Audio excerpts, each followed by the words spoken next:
Well, Danielle and Cynthia, nice to meet you. My name is Tinike, but I call myself Tine for your benefit because it's easier. So I put there my email in case you want to connect with me later. And basically, well, this little, what is this smoke that you see is the incense that I put for us, for all of us, to be connected with the vibration of sandalwood, which is an incense that connects us with the element of air and our true connection, and is closer to light. And basically, the intention that I had for today was to connect with a bunch of teachers that I connect with that are right now at this moment in the pyramids in Giza Plateau. And they are intentionally working with the energy to open their throat chakra, which is speaking their truth, but opening at the same time the crown chakra, because we can only speak our truth if we are connected with source. And the crown chakra is the one that is depicted as a 1,000 petal lotus, because it is from that is like our antenna of thought patterns. And it is said that that crown chakra is the one that is kind of like catching the vibrations around, like a radio station, right? And the vibrations that it's going to pick up are the ones that are most prevalent in your mind, the ones that you have been practicing the most, right? So what we want to do is bringing more awareness to what it is that is making us be more, that is coming more into our minds, right? Because it is from there that we create, because every thought has a vibration, and vibration creates geometry. And our voice has a vibration, and our speech has a vibration that creates geometry that we don't see at this moment in time. Eventually, we will. But it's recorded in the ether, in the Akash, everything that we say. So that recording means that it has an action, it has a reaction, even if we don't see it now. So that's why it's so powerful to clean our throat chakra and to clean our crown chakra, so that we can bring in the energies that we can express freely, that we truly want to connect with, that we really wanted to incorporate in our lives, right? Because everything that we are living through right now is the result of the past thoughts, of the past words, of the past patterns, habits that we have been practicing. The meaning of the 432 is because is the frequency vibration, like musically speaking, that reflects the most, the closer to the true vibration of the notes. The exact temperament or tuning that the notes are is a little bit more, like 432 point something something, but 432 is close enough. And the inverse of that is the 528 hertz, and that was the meaning of those two times that were selected.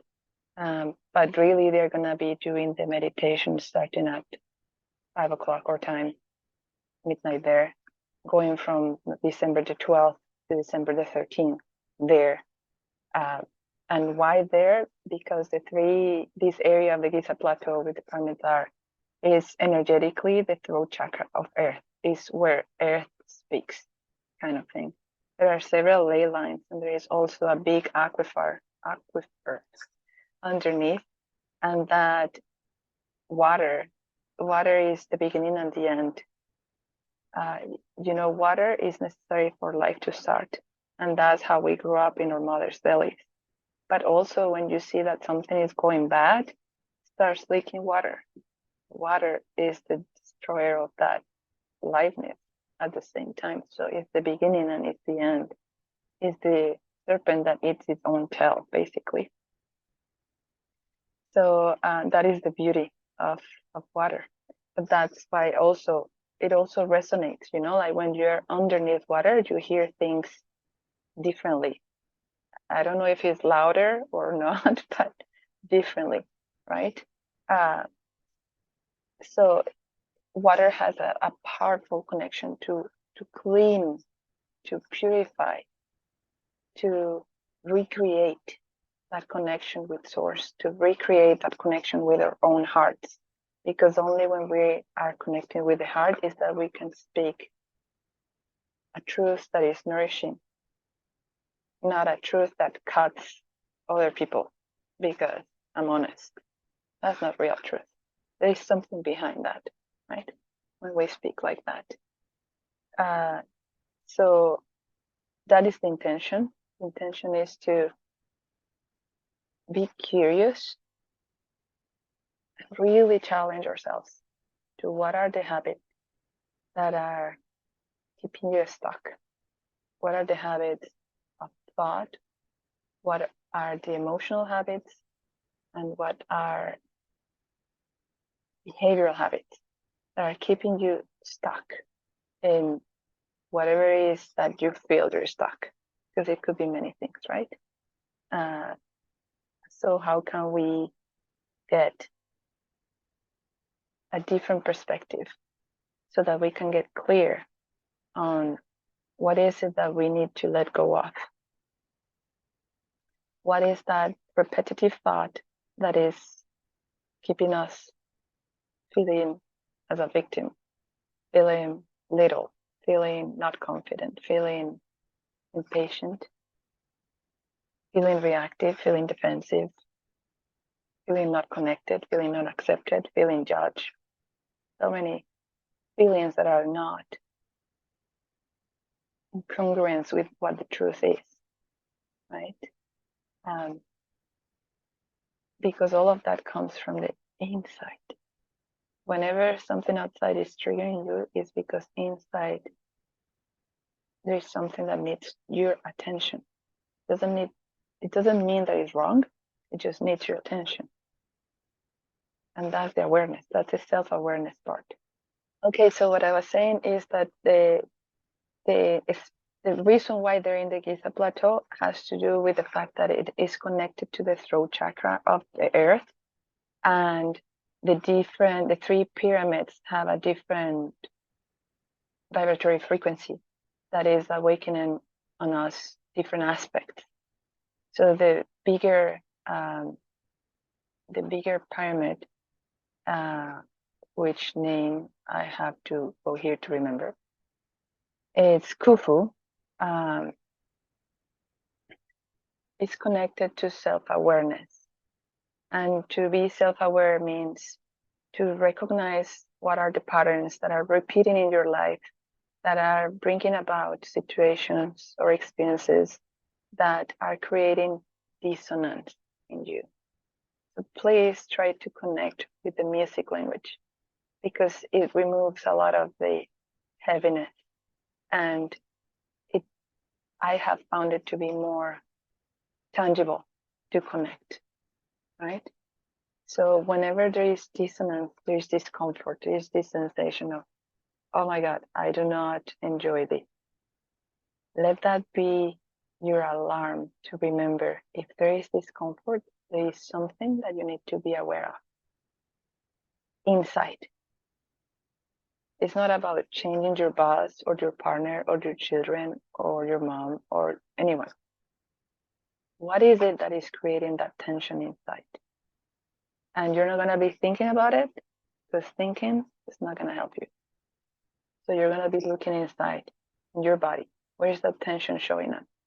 It's in my throat. I have a ball of something here. I cannot speak. I'm going to cry. Well, it's here, it's in your throat. And the door is curiosity. And curiosity hopefully take you to gratefulness. Why gratefulness? Because if it doesn't show up, you cannot see it. If you cannot see it, you cannot work with it. But the first step is curiosity. And from there, you can connect to the other person in gratefulness. Because it's the mirror of the other person that lets you bring awareness there. Because we can never see our shadow unless there is a light outside.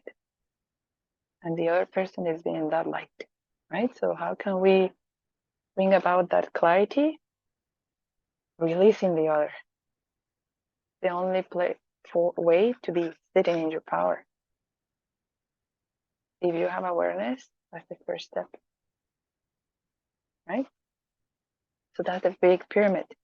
Then there's the middle pyramid, which again, I have to go here to look at the name, because I always forget, and it's Khafre.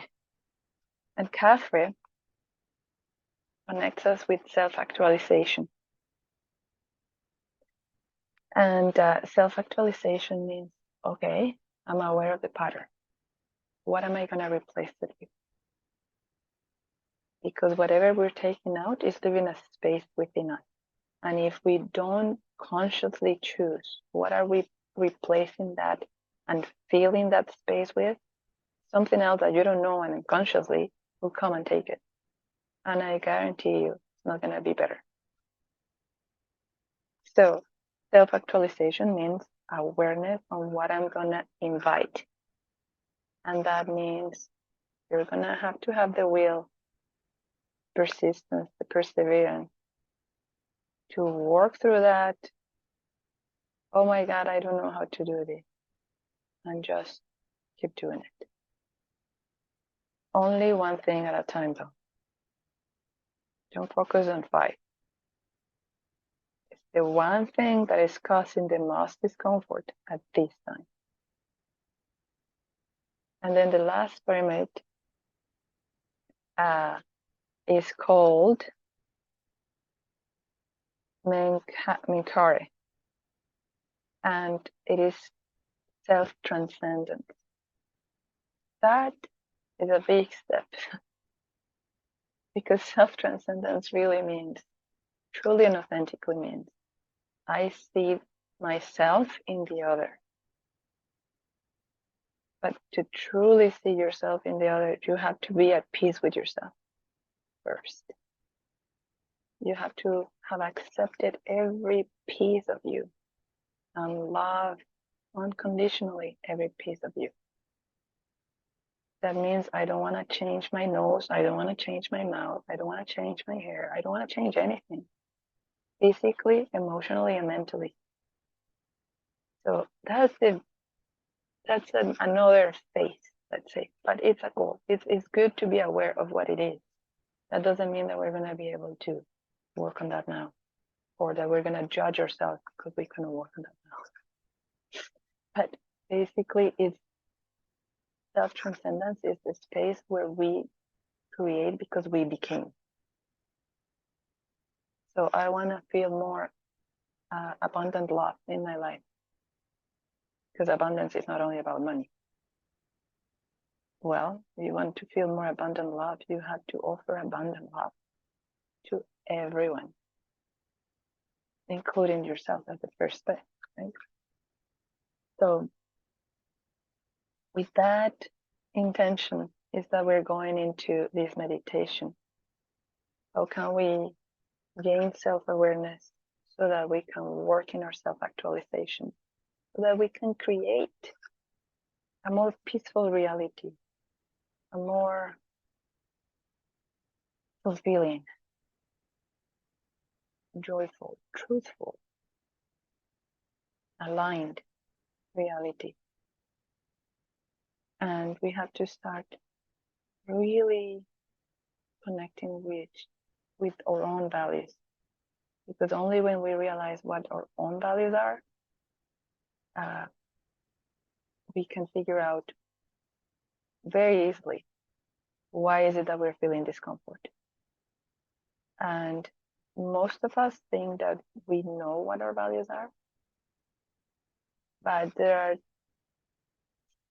many layers of protection that we have put between our inner self and the outer world.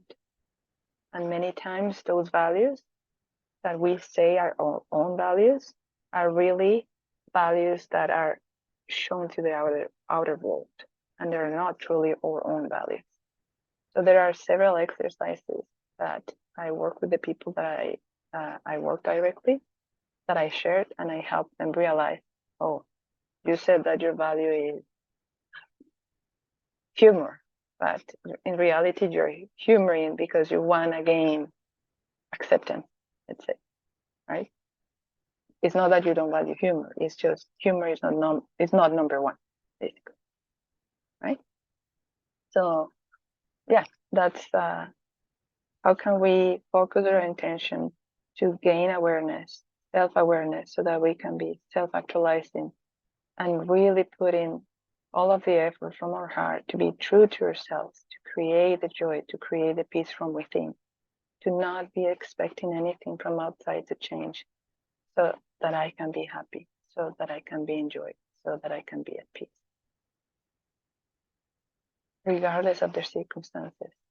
And this is connected to the 5 elements, because water is for emotions, which is energy in motion. And when that energy is in motion, only when we allow that energy to be expressed as a feeling within ourselves is that we can gain the awareness. Oh, it's in my throat.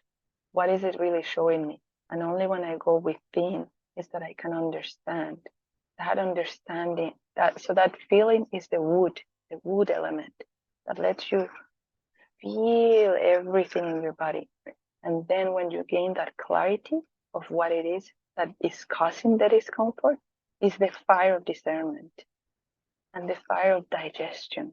Because it's only when we digest these emotions that we can then have clarity of, okay, this is what I need to let go. This is what I need to embody. To embody is the element of earth. And that's how you incorporate in yourself, in your body, in your daily activities, in your daily practice interactions, that new habit, one step at a time. But you have to let go of the old, and it is the metal that lets you let go. It slides through you. It doesn't stick to you. It cuts through any situation and experience, because then you realize you can let go of that, because that does not define you. Because you in reality are pure and true light.